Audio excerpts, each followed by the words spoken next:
සුබ දවසක් වේවා කියලා ප්‍රාර්ථනා කරනවා හැමෝටම. BTC එක ගැන මාකට් අප්ඩේට් එකක් දෙන්න ඕන කියලා හිතුවා.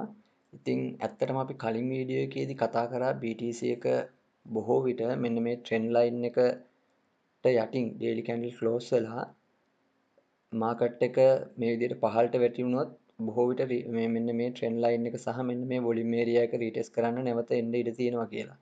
එතකොට අපි මතක් කරපු දෙයක් තමයි බැරි වෙලාවත් ප්‍රයිස් එක ඒ විදිහට උඩට ආවොත් එතනදී අපිට ෂෝට් එන්ට්‍රි ගන්න හොඳ ෂෝට් එන්ට්‍රි වලට එන්ට්‍රි ගන්න හැකියාවක් තියෙන්න පුළුවන් කියලා.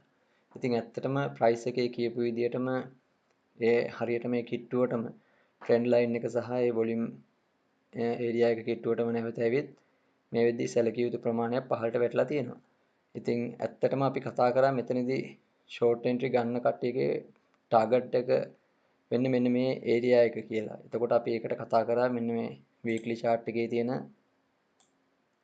මෙන්න මේ ට්‍රෙන්ඩ් එක.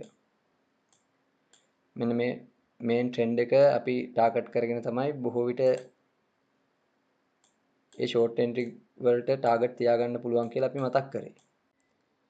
ඉතින් ප්‍රයිස් එක බැරි වෙලාවත් මෙන්න මේ සෝන් එක දක්වාම පහළට වැටුණොත් ඇත්තටම මෙන්න මේ සෝන් එකෙන් අපිට හොඳ ලොන්ග් ට්‍රේඩ් වලට එන්ට්‍රි ගන්න හැකියාවක් තියෙන්න පුළුවන්.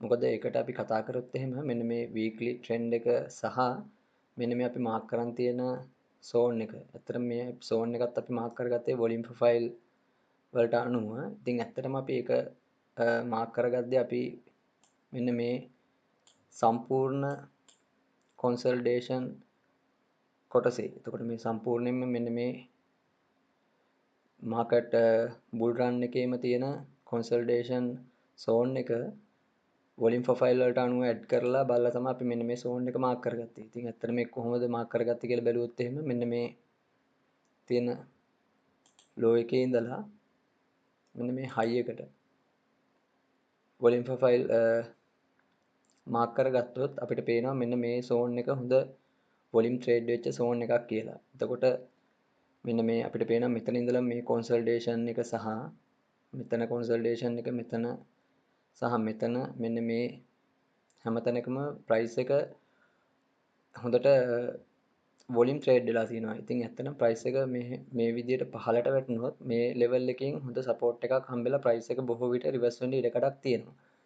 ඉතින් දැනට මම මොනිටර් කරගෙන ඉන්නවා බැරි වෙලාවත් ප්‍රයිස් එක මේ ලෙවල් එක දක්වාම පහළට වැටුනොත් මේ හරියෙන් හොඳ ලොන්ග් එන්ට්‍රි වලට එන්ට්‍රි ගන්න.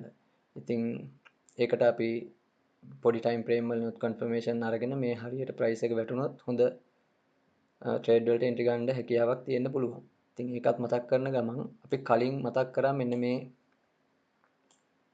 මෙන්න මේ සෝන් එකටම ෆිබොනාචි වල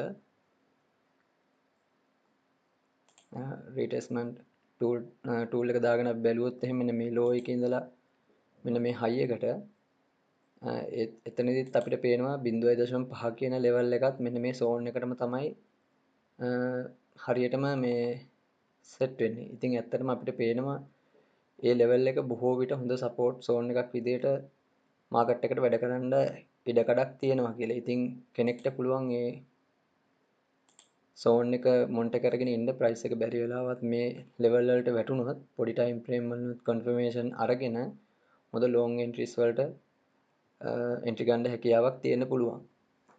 ඉතින් දැනට මම මාකට් එක ගැන දකින්නේ ඔන්න ඔය විදිහට. ඉතින් කෙනෙක්ට පුළුවන් මෙන්න මේ සෝන් එක මොනිටර් කරගෙන ඉන්න මේ ලෙවල් එකට බැරි වෙලාවත් මාකට් එක වැටුනොත් හොඳ ලොන්ග් එන්ට්‍රීස් වලට එන්ට්‍රි ගන්න හැකියාවක් තියෙන්න පුළුවන්. ඉතින් පරිස්සමට ස්ටොප් ලොස් දාගෙන ට්‍රේඩ් කරන්න කියලා ඉල්ලා සිටිනවා. සුබ දවසක් කියලා ප්‍රාර්ථනා කරනවා.